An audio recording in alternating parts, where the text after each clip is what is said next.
Okay, guys, we are live here. This is Standing for Truth coming to you tonight. This is going to be a fun broadcast. This time around, I do have some notes because a lot of what I'm going to be saying today is going to be a direct rebuttal to many arguments and objections presented by some atheists, some evolutionists over the past couple of days. So there was quite a bit of video that I had to look over and develop a bit of a response to, but I'm going to go over some of the stuff here right now. Just when you thought these evolutionist arguments couldn't get any weaker, it is nice because it looks like some points were conceded. So we'll start with that. In my notes here, it looks like we're going to be talking a little bit about genetic entropy, kinds. There were some objections in regards to kinds, new information, phylogenetics, junk DNA, pseudogenes. So certainly this should be fun. So we'll start off here with new information. I'm going to post the links to some of the rebuttals that have been provided so kindly by the evolutionists, all of them whom I have had discussions and debates with. So I would certainly recommend going to watch those. And at the same time, I'd like to thank CRISPR, who I debated or had a discussion, dialogue with 4 times, which I certainly recommend. But during one of the rebuttal videos on Athena's page, which I enjoyed very thoroughly, Immutable Destiny was on there as well, who I had 2 discussions with, which I also most certainly recommend listening to. They're fun to say the least. I think it's pretty easy to conclude that Darwin has replaced after listening to those ones. But the worst thing would be somebody you're having a dialogue with who has a different view than you to misrepresent your position. And CRISPR was certainly correcting Immutable Destiny on some of the finer details in regards to genetic entropy. So that's always good.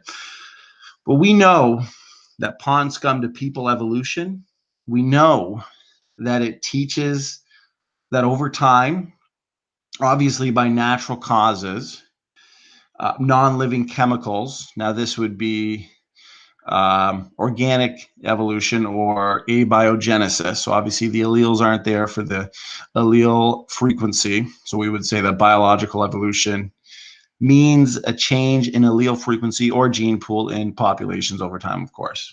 The question is, though, are those changes, are they limited? Now, we'll get into that a little bit later, but obviously non-living chemicals gave rise to a living cell. Now, we can also just say non-life, because I know as Nestle seem to have a problem. A lot of times you'll find word semantics. A lot of times you'll find games coming from these evolutionists and their arguments. So we can just say non-life. Sure, we are all made of chemicals, but I can gather that the evolutionists know what I mean when I say non-living chemicals or just non-life giving rise to a living cell. Then obviously this single-celled life gave rise to more advanced life forms. So obviously over millions of years, what's important to understand in regards to this theory, if you'd like to call it that, is that increases in information caused by mutations and natural selection developed all the life forms we see on Earth today, whether it's humans, banana plants, elephants, pine trees, dinosaurs, fish. So for this bacteria-to-biologist evolution to happen, there absolutely needs to be a gain in new information within the organism's genetic material. Now, for instance, because I know Sam, the scientist, likes to ask, what are we looking for if we're looking under the microscope? But at the end of the day, for a single-celled organism, say an amoeba, to evolve into something like a whale indirectly, or a cow, or anything complex that we see, new information. Now, I'm not talking about random base pairs, but obviously complex and ordered DNA would need to develop over time that would code for, say, ears, lungs, brains, legs, hearts. Now, let's look at an amoeba, for example. If an amoeba were to make a change like this, the DNA would need to mutate new information because, and I think this is going to address Drag, who in one of his videos, he definitely had a strong misunderstanding by what I mean by new information, because certainly the amount of information isn't exactly a good identification of what's meaningful in the information, because we know that currently an amoeba has limited genetic information, such as the information for protoplasm. Now, this increase of new information would need to continue in order for a heart, kidneys, brain to develop. Now, the problem here is if a DNA strand gets larger, say due to mutation, but the sequence itself doesn't code for anything. And I said this, or kind of the same thing to Jackson Weed in our first discussion, and he agreed that if this sequence doesn't code for anything, what I mean by that, it doesn't contain information, say for the working lungs, heart, brain, whatever it is, then the amount of DNA added is obviously useless and would be more of a hindrance than a help. So obviously creating novel and meaningful information is a huge necessity for large scale pond scum to people type evolution. Now, obviously to get from bacteria to man, based on this mechanism that's needed, it needs to add the genetic information, like I was saying, which are going to be specific genes to make these novelties, such as arms, legs, and brains, especially if you're starting out as a single-celled organism. So in reality, and this is usually what you'll find as examples provided or explanations provided, tweaking the genome, say, of a bacterium, whether it's through duplication and mutation, it's not going to result in a human genome. That means the burden of proof lies with those who believe that, say, these mutations, whether it's duplications, can lead from fish to fisherman and not those that don't. Because obviously we see limits, we see degeneration, which certainly is not going to help with your fish to fisherman evolution. Now, the examples that are normally provided, and if you listen to the rebuttal on Athena's page, there wasn't much of a rebuttal at all. And I think it was an indirect admittance that this information gaining mechanism really isn't available for evolution. And therefore, we would conclude that obviously the evidence is more in line with biblical creation, because I'm not going to spend a lot of time on it, but you look at sickle cell anemia, we know that confers a resistance to the malaria parasite. What it does is it produces deformed hemoglobin molecules. So we're on the same page with that. Obviously, aerobic citrate digestion by bacteria, we know that involves a loss of control of the normal anaerobic citrate digestion. Now, in a little more detail to that, because I've seen people use that as a pretty strong evidence for evolution in the present. But the funny thing is, Lenski's long-term bacterial experiments, it actually supports biblical creation and primarily genetic entropy. Because although a very trivial, say, adaptation happened, Lenski, his bacteria actually shrank in genome size. In other words, the functional genome decreased. So it's apparent and evident that the more rapid growth was actually largely accomplished through genetic degeneration, obviously. So many useful genes not essential in that artificial environment were actually lost. So obviously when transferred to a natural environment, those highly degenerated bacteria would essentially be dead on arrival. Now, we know a lot of mutations are environmentally dependent. So obviously someone like CRISPR would scoff at what I just said, but the thing you need to understand is that these bacteria now degenerated even in the artificial environment. They're going to be worse off in a natural environment. So that's what they don't understand. So their arguments to that are pretty weak. I mean, we could look at nylon digestion by bacteria. We know that involved the loss of substrate specificity. I think it was in one enzyme that was contained on an extra chromosomal plasmid. Now, obviously, since those all involve decay of prior information, none of those examples, as they have conceded, are satisfactory evidence for pond scum to people evolution. Another big one is the immunity of an estimated 20% of Western Europeans to HIV infection, but that's actually due to a broken receptor. So obviously, we all agree beneficials happen. It's not the beneficial type of mutation that they're looking for, though, because for the most part, they are a loss of function mutations. And even then, they're still very much rare. Now, another one that was praised in some of my discussions is the Milano one. And that's one that certainly in the rebuttal video on Athena's page, they didn't say much about the other examples that I provided that are obviously not examples at all. But in regards to the Milano protein, they still don't understand that in gaining this antioxidant activity, the protein involved in this mutation has lost a lot of activity for making the HDLs. That means, and I want to say it slowly just so the atheists understand, that means that the mutant protein has actually sacrificed specificity. Now, since the antioxidant activity is not a very specific activity, it would actually be apparent and evident that the result of this same mutation has actually been a net loss of specificity. And in other words, a net loss in information, which is exactly what we'd expect in a random change like this. So obviously that's still not a solid example. And obviously all we see are degraded examples,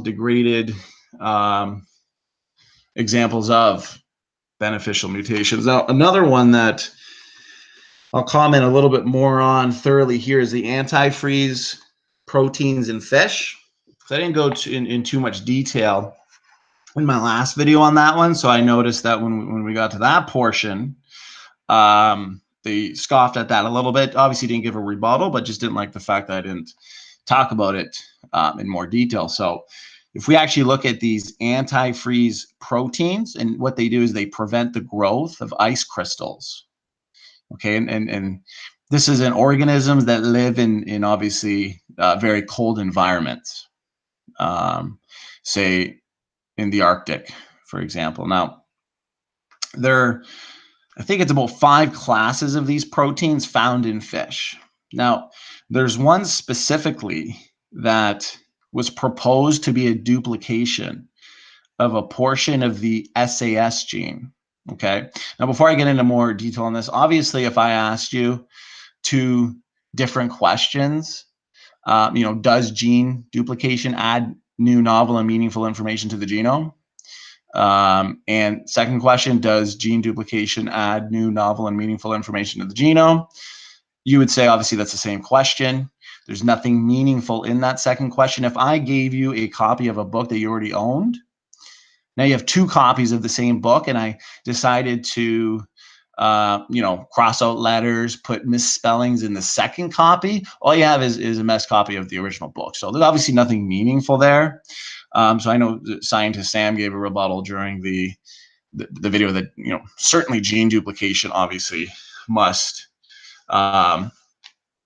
lead to this new, novel, and meaningful information. But if we actually look at, say, genetic entropy, and I've got some notes here on what was stated, we know that obviously duplication, say whether within a written text, as I just said as an example, or within the living genome, destroys information.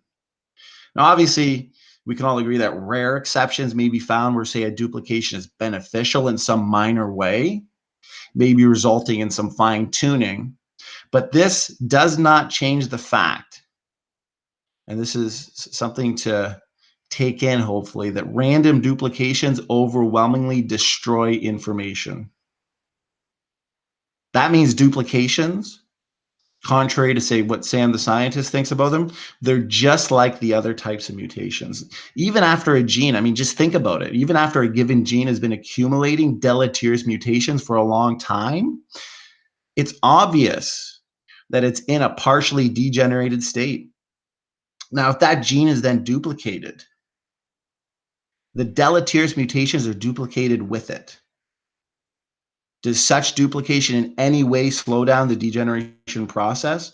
Obviously not. So it's pretty silly to use that as a mechanism for adding new, novel, and meaningful information. But I do want to thank them for conceding my point and letting everybody know quite clearly that there's obviously no mechanism for large-scale evolution, which means they can believe in it, but it's certainly not science. It's not a theory, and it's obviously not even a hypothesis. Now, if we go back to, it's not even a good hypothesis, I should say. Now, if we go back to this SAS gene, we know that the SAS gene is actually responsible. This is in the antifreeze proteins. The mutations that were found in this specific gene known as the, I think it was the AFP3 gene. It's a duplicate copy of a portion of this SAS gene. Now, it appears to have further enhanced the antifreeze function. Now, obviously, the differences which are caused by mutations in this specific gene, based on the fact that they appear to enhance the pre-existing antifreeze function of the original SAS gene, this resulted in adaptation to the environment based on that pre-existing information that's already in the genome, encoded into the genome. There's nothing novel, nothing meaningful. This does not represent the type of mutation necessary for, say, the origin of novel traits that I'm talking about, needed for molecules to man, bacteria-to-biologist type evolution. Now, I've got another note here on it. Was the notothynioid fish, and it was slightly mentioned in that rebuttal, but also mentioned by, I think, Jackson Wheat, that we don't talk about that one because they'll say that creationists only talk about one, right? Because it's the typical mutation, the SAS gene, that already had a role in the antifreeze glycoproteins in, say, the zooarcid fish. But what about all the other ones? Now, I'll briefly touch this, since this is the one that I said was a story, because this hasn't been observed to happen. So they got a cute little story. We know that no observed examples are examples of, novel gains in information, but we'll just cover this just to kind of put that fatal blow in the evolutionary theory. But notothynioid, they're another group of ice fish. Now, these fish were actually, it looked like they were found to repeatedly mutate their trypsinogen gene into antifreeze glycoprotein. Now, because this is actually functionally unrelated to a function that it originally possessed, these evolutionists will use this as improved genetic advancement, leading to, obviously, novel traits, novel information. But what actually happened was this gene apparently arose from an ancient ancestral gene. Now, this provided a signal to create an actual new protein coding region. I think it was in the backbone of this antifreeze protein. But all this is an example of how an old protein gene spawned a new gene, but not a new function. This is organism genetic adaptation from environmental conditions at its best, which we know, based on design variation and based on biblical creation, this is actually expected. Now, if you have a silenced gene, say in the non-protein coding region, that based on mutation, based on some change, based on the deletion of, say, a stop codon, that leads to, say, a new trait or a new function, that's not new, novel, and meaningful information. That's like someone on welfare getting off their butts and getting back to work. That information's already present. That information's already based on that design variation. Now, at the end of the day, there are no examples that they can provide that can sufficiently give us evidence that type of change, because it just doesn't exist. All evidence that we see empirically points to biblical creation. Now, I'm going to go back to my notes here and touch briefly on kinds. Now, in regards to kinds here, it was brought up and stated by CRISPR that there was, and scientists saying the scientists that they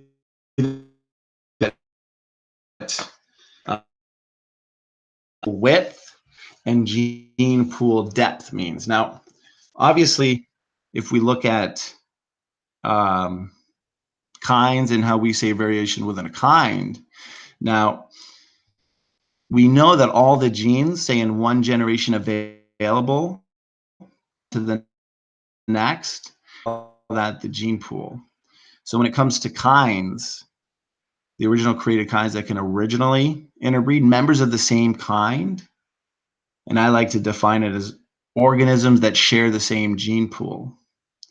So obviously the numbers of genes, say for different kinds of traits, the number in a complete genome, that is what we call and refer to as the depth of the gene pool.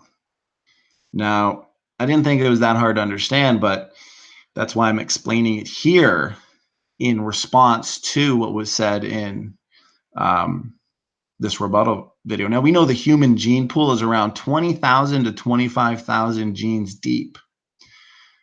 But the width of the gene pool refers to the amount of its allelic variation. Let's use dogs, for example.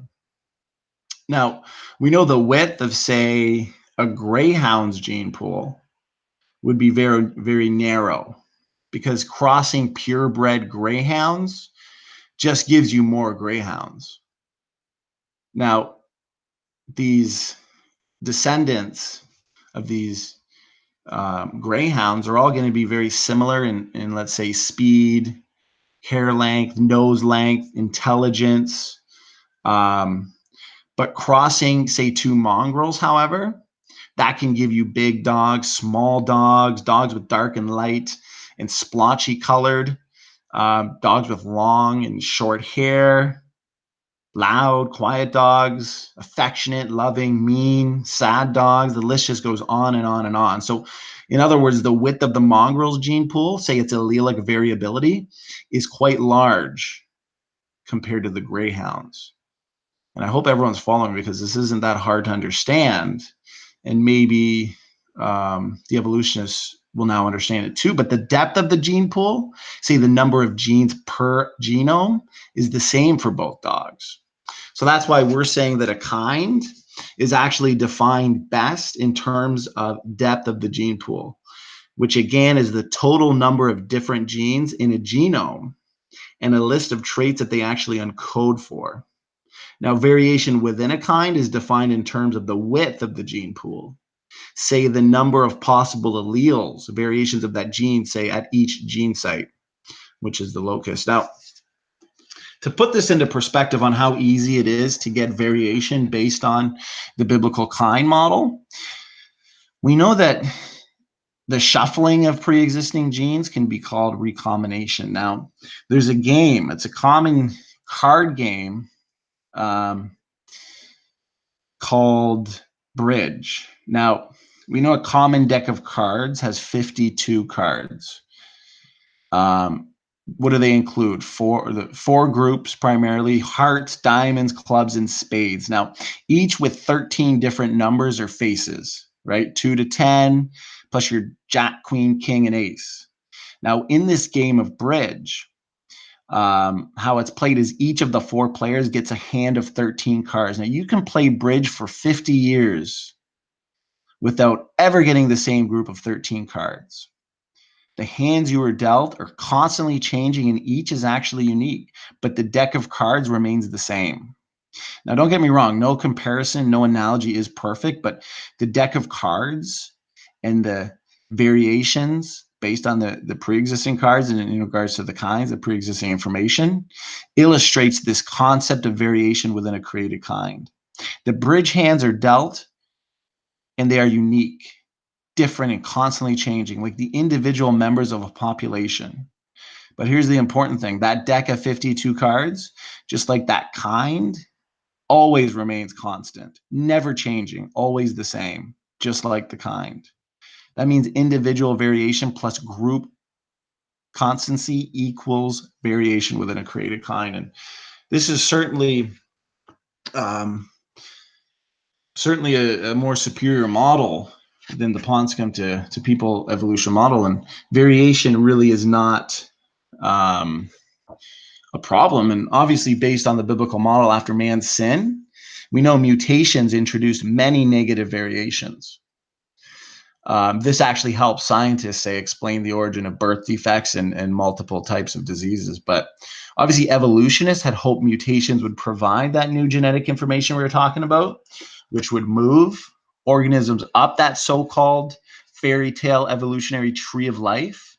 But remember, mutations, what do we observe? They only produce variation in pre-existing genes.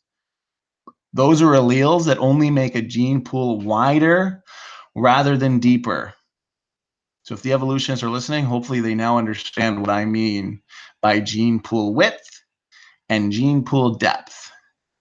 That means mutations result in variation within a kind, but not the formation of new and different kinds. Say what Darwin would call and term the production of higher animals. Now, obviously, if we look at limits, if we look at whether or not this type of change in allele frequency is even possible, can we get that whale as big as, or can we get that bacteria as big as a whale? We know there's obviously animals as big as a whale, like a whale. And if you want to tell us that long ago and far away, the earth was ruled by these single-celled organisms, and millions of years later, we got all types of life, including whales, including elephants, humans, monkeys. Obviously, for the most part, there ain't going to be any limits. Now, when I ask Drag if we can get, say, a dog as big as an elephant, or a dog as small as a flea, or as small as a mouse, there's usually that hesitation to answer the question, because limits, whether it's physical, genomic, is certainly more consistent with biblical creation. Now, when we look at the Olympics, for example, when they first started the Olympics, we can look at the top speed of someone running. I think this was, let's say we go back 70 years ago. Now, let's say someone could run the 100-yard dash in 10.5 seconds. I think that was roughly what it was 70 years ago. And they've got it down to around 9 currently. Now, if in 70 years we can knock off 1.5 seconds, does that mean in 700 years we could knock off 10 seconds and maybe even get it down to 0 and run that 100-yard dash in 0 seconds? Is this logical? Obviously, it's not logical. Obviously, there are limits to everything, and you're not going to get that single-celled organism, whether it's an amoeba, bacteria, you're not going to get it to turn directly, whatever it is, into your whale. You can have a zillion years, a trillion years. It's not going to happen. You can believe it can happen, but all the observed evidence obviously points to variations, adaptations based on the pre-existing information. It points to limits. It points to biblical creation. This is where we go to the next portion of what I've heard in these rebuttals, and it's genetic entropy. Now, I got a lot of notes here on the videos and the objections that I've heard, so I don't have much time to actually look into the live chat here, but let's see. Okay, let's have a look here. Now, there's too much going on in that chat to address anything, but I want to go into what they said about genetic entropy. Now, just to make it simple, for anybody who's listening that hasn't heard much about genetic entropy, we know that when living things reproduce, they make a copy of their DNA and pass that copy onto their children. Now, from time to time, obviously mistakes occur, and the next generation obviously does not have that perfect copy of the original DNA. So that's just simply what we would call mutations. Most people, though, think that natural selection, and this is the problem that they have in their rebuttals, because it's usually the same weak and debunked rebuttals. They'll think that natural selection can dispose of harmful mutations by eliminating individuals that carry them. Now, when people say and use the term natural selection, all it really means is differential reproduction. What that means is organisms leave more progeny than others, right? Based on the mutations they carry and the environment in which they live. There's nothing fancy about it. It's not a deity by any means. It's a fine-tuning mechanism.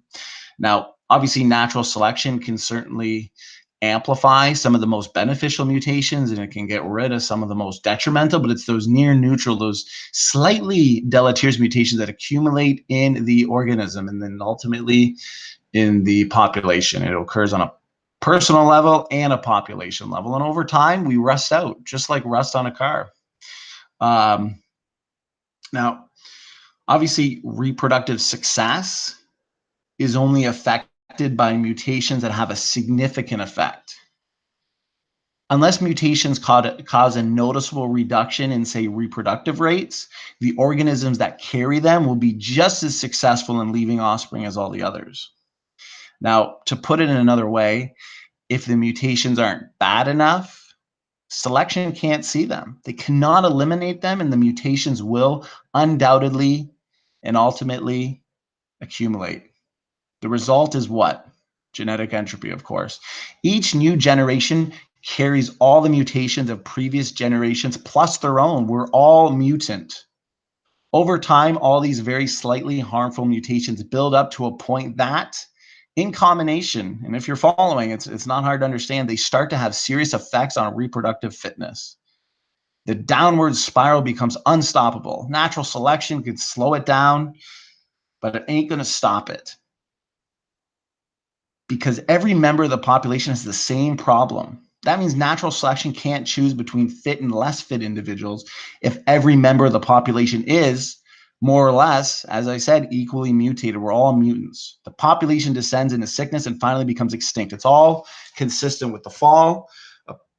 Genetic entropy implies a point of least entropy in created creatures. That would be a point of creation. And just like in the universe, the law of increasing entropy, a point of least increasing entropy is a point of creation. It's all consistent. It's all obvious. It's all evident. Now, what they don't understand, and it was, I believe, scientist Sam that said, of course, if these slightly deleterious mutations build up, eventually it will affect fitness. It will be noticeable, and natural selection will get rid of them. And CRISPR's idea of carrying capacity is roughly the same. But the bottom line in regards to that, and I may be repeating myself, but I think it's necessary, it's the fact that virtually every one of us is exceedingly mutant. This destructive mutation process has been going on for a long time, obviously. That means in addition to the roughly 100 new mutations we have added to the human gene pool, we have inherited a multitude of mutations from our ancestors. Let's put this problem of genomic selection in proper perspective. Now, if we actually look at the fact that we're all mutant, some may be more mutant than others, there's a huge cost of selection. And this is what they don't understand. This is why their rebuttals and rescue devices are not the proper solution, because the fact that all people are mutant makes selection that much more difficult. If we were to select against all mutations, no one could reproduce, obviously. That would result in what? Instant extinction. So obviously this selection strategy creates a reproductive cost that is far too high. It is obviously acknowledged, and it's been admitted to me in many of my discussions, that we each inherit many thousands of deleterious mutations from previous generations. Collectively, and this is certainly empirical, as a population, we carry many trillions of deleterious mutations. Let's even just limit our attention to just the 600 billion new mutations that entered the human gene pool within our own generation. All that is 100 new mutation times well over 6 billion people, if you're following. Now, since we cannot simply select against mutants, we will have to select between individuals who are more mutant, as I was saying, versus those who are less mutant. As we will see, obviously, recognizing more mutant versus less mutant is a huge problem. Due to this cost of selection, we must select away much less than 33% of the population per generation, or we will quickly go extinct. It's quite obvious that although it might be slowed based on natural selection, it won't be stopped. If I had a room full of 100 people who are all mutant, some more than the others, and we decided to select out, for better terms, the 50% most mutant of the 100 people, we're still left with 50 people who are more mutant than prior generations. And that is why this problem of genomic degeneration cannot be stopped. Now, another thing here, I'm going back to my notes to see what else I seen here was, you know what, we'll talk about the junk DNA here very, very briefly, because why do they keep pushing this junk DNA? Why are they so desperate to hold on to it? It's because the junk DNA itself, it actually solves some serious mathematical problems for them. Because according to this theory of monkeys to man evolution, humans and chimps diverged from a common evolutionary ancestor about 5 million years ago, I believe it was. That means unless most of our DNA is actually junk, it's actually very difficult to see how mutations over the last 5 million years could have given rise to the many millions of differences now known for a fact to exist between human and chimp DNA. Natural selection couldn't do it because it doesn't act fast enough, even given lots of assumptions in favor of this type of fish to fisherman evolutionist. But we know as geneticists have continued their research, more and more facts have come to light that challenge the view that all this DNA is indeed junk. And what's nice is quite a number of evolutionists are actually beginning to admit this. Now, to use an example, and I don't want to spend too much time on this, but machines inside our cells, they read most of our DNA. Now, if it were truly junk, and I asked this question to scientist Sam in our last discussion, it was really a non-answer that I received, and I think it's all based on an evolutionary bias, but why would the cell bother with it? Such an activity would be wasteful of energy and resources and would have been eliminated by natural selection long ago. This is because all DNA is subject to mutation. Evolutionists have to admit that. And natural selection will only preserve the integrity of DNA, which controls necessary or useful functions. Also, many junk DNA sequences have actually been found to be in the same place in very different creatures. For example, some sequences are the same in both humans and mice. Now, evolutionists obviously would say that humans and mice have these similar sequences because they inherited them from a common ancestor. This is basic. But if they were really junk, it is most unlikely that they would have retained their similarity over millions of years of independent evolution. This is because, again, natural selection would not act on junk so as to preserve it from degradation by mutation. Now, It's also obvious and apparent if you look into the literature, more and more scientific papers have now documented observed functions of the so-called junk DNA. I'm not going to bore people with the amount of functions that are in the DNA. You can certainly go look it up. But we know that critical to the correct growth of embryo to baby and the subsequent correct working of the body is the timing of protein production. The right genes must be switched on at the right time so as to produce the right amount of the right proteins when they're needed. It is the more evident that it is being discovered that the DNA controlling the use of genes lies in areas formerly deemed junk. Now, to this day, the question still hasn't been answered. So I'll just say that based on the first little part of my broadcast here about new information, I'll say that they've conceded the point, probably indirectly, but in regards to the step-by-step process for embryonic development, they need to name all, as in all DNA sequences for every single bit of our body parts. There are hundreds or even thousands. Not only that, how does DNA craft those thousands of body parts? I want to see full details. And if they cannot provide the data enough, it means, and has confirmed, obviously, because we've been doing this for a while, that we only understand less than 5% of the DNA language, as much as they hate that. Because if we really know it all, they should be able to explain in detail the manual for every bit of body parts, inside and out. Now, another thing that was mentioned, I think it was near the end of the broadcast of on Athena's channel, was the pseudogenes. Now, obviously, based on the trajectory for, say, function in the genome, based on the results, we know that examples of these evolutionary pseudogenes are actually being overturned.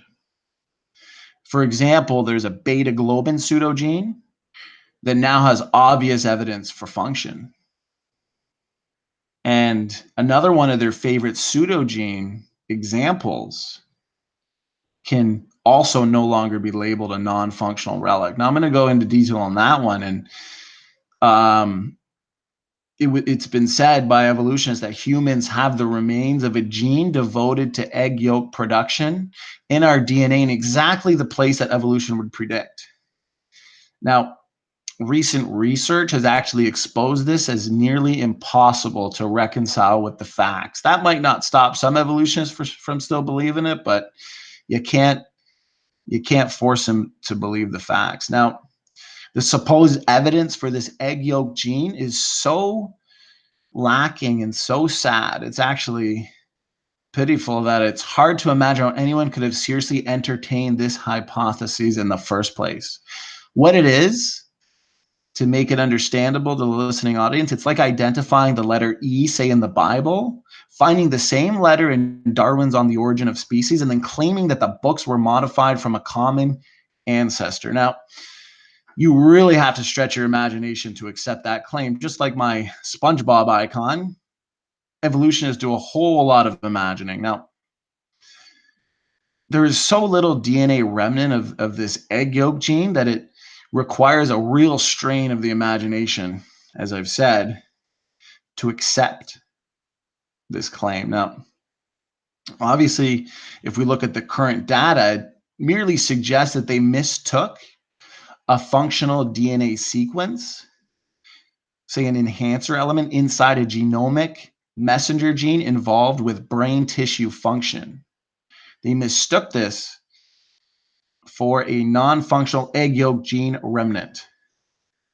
Now, there's many examples that can be used to prove that these junk areas, these pseudogenes, have been overturned, because preliminary biochemical evidence does not exist merely for this example. These two examples, actually, if you consider the beta globin pseudogene, it exists for at least 80% of all pseudogenes in humans. And at the end of the day, the other 20% may still yet be found to be functional in some human tissue or under some physiological conditions, say, yet to be studied. And there are many. That's the catch. Many non-coding RNA genes, say like these pseudogenes, are only expressed under certain conditions. Now, back to the new information, I just wanted to touch on that since I think that's important. Obviously, the development of new functions is important for evolution. Now, we're not talking about small functional changes, and if you haven't listened to the first 20 minutes or so of this broadcast, I think it's important. We're looking for radical changes. Some organism obviously had to learn how to convert sugars to energy. Another had to learn how to take sunlight and turn it into sugars. Another had to learn how to take light and turn it into an interpretable image in sugars. Another had to learn how to take light and turn it into, if we look at simple things, we're not just talking about simple things. We're talking about amazing processes that involve multiple steps. Now, if we actually look at, say, the examples provided at the beginning, which I urge all to look at, does that sound like an answer to these very amazing and complex changes necessary for pond scum to people evolution? Now, when it actually comes to the another one that I seen here, I'm just looking over my notes, I need to make sure I touch base on all of these, is genetic diversity. I can't believe this is still being used as an objection to the biblical based model, considering that the heterozygosity hypotheses certainly does explain how you can get that diversity, because with millions of DNA differences, as I've said before, massive amounts of DNA variety encoded into each kind from the start of their existence, the potential for speciation really is mind-boggling. Combined with the fact that species can recover enormous population sizes in very short amount of time, in addition to the fact that the vast majority of DNA sequences within a creature actually appear to be functional, these results do demonstrate that millions of species in a few thousand years is not only plausible, it is also probable. Now, we obviously know that adaptation does happen. This is a fact. But most adaptation is due to fine-tuning, and obviously not the creation of new novel information, as has been demonstrated and conceded. Most adaptation is not due to newly arising random mutation, but actually is due to pre-existing variation. We can obviously conclude that most useful variations are design variations. That means when we see adaptive selection occurring, we are usually witnessing segregation and recombination of useful variants of genes and gene components that were designed to segregate and recombine in the first place. CRISPR had an argument about the assortment problem based on genes that are linked. But the fact that these useful variants were designed to segregate and recombine in the first place, that's not going to be a problem. We're not usually seeing the result of random mutations, which are obviously consistently deleterious, as has been demonstrated. That means in this case, selection favors the most desirable recombinants and segregants of this design variation. Now, to use an example, let's take a single human couple, and this is where they have the problem based on the allelic variety that they think is not there, and based on the assortment issue. If they contain designed and functional heterozygosity at only a tiny fraction of their nucleotides, they would produce, based on recombination and segregation, an essentially unlimited range of useful diversity. It is actually this type of design diversity that natural selection can and will, for a fact, act upon most effectively. All such design variations would be expected to be created within useful linkage groups and would have originated at high allelic frequencies. So for CRISPR to say that there would be a problem with assorting, it's a strong misunderstanding of our model of pre-existing heterozygosity. Now, for example, in the case of an initial single human couple, where there could be, say, only 4 initial sets of chromosomes, all initial nucleotide variants would have a frequency of at least 25%. Functional linkage groups and high initial allele frequencies greatly enhance selection efficiency, thus enabling rapid local adaptation. That means, like an ordered deck of cards, as I was explaining earlier, the net information in such a scenario would be greatest at the beginning, but diversity would be greatest only after many, many cycles of shuffling. Except at the beginning, no new functional information would be required. Now, I don't have much more on my notes here. Let me see here.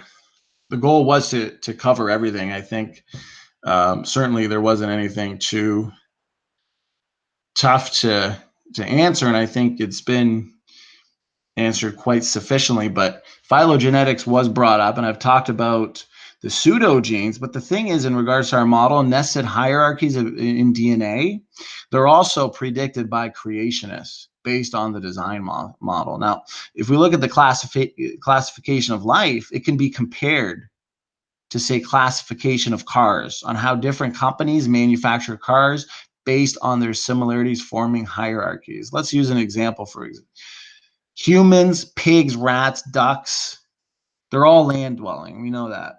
Even though they are separate kinds, since they are all land dwelling, they can share similar nested hierarchy or designs. The same is true with different bird kinds. All flying birds will share similar nested hierarchy or designs as well. Evolution's best evidence, apparently, is actually mostly based on the concept of the outdated junk DNA, as we've talked about briefly.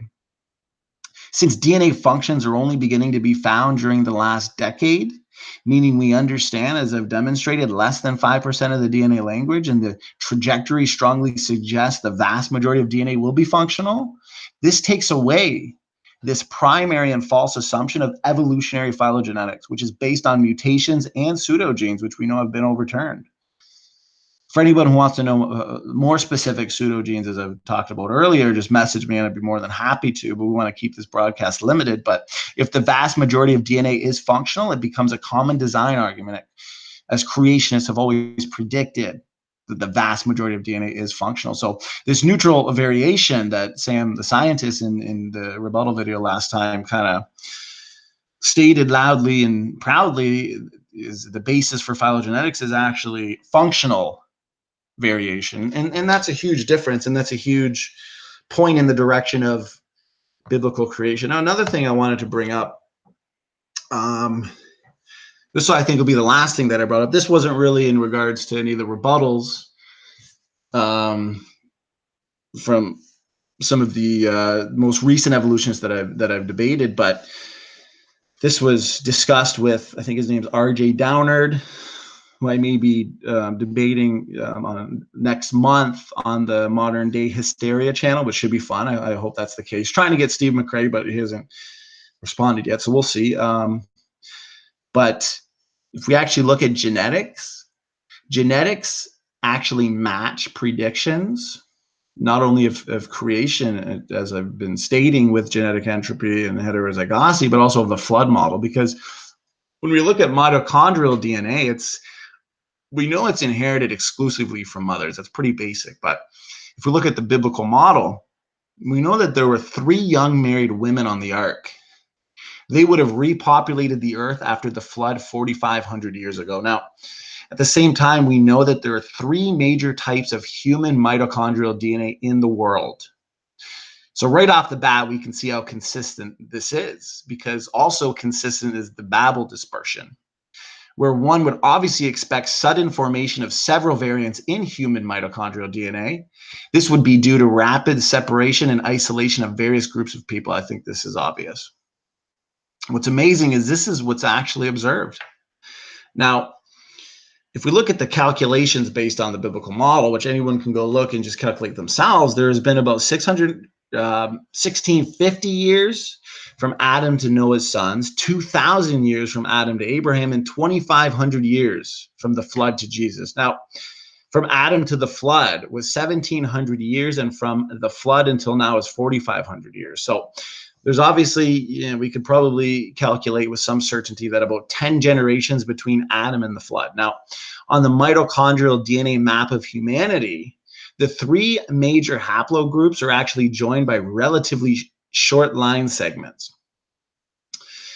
We've actually had a little chat in one of my heterozygosity videos. I definitely recommend going and reading it with Random Play, myself, Scientist Sam, and CRISPR. And you can see a lot of what their rebuttals would be. And they were certainly dealt with accordingly in regards to this. But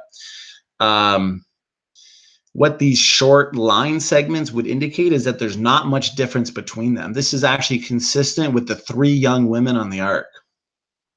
Now, that's because they came from a world where only a few generations had lived before them. So from these three nodes emit dozens of other mitochondrial DNA variants, each at a relatively greater distance than the three major haplogroups. This, my friends, is consistent with the dispersion at Babel, where there would have been rapid dispersion and isolation of dozens of groups.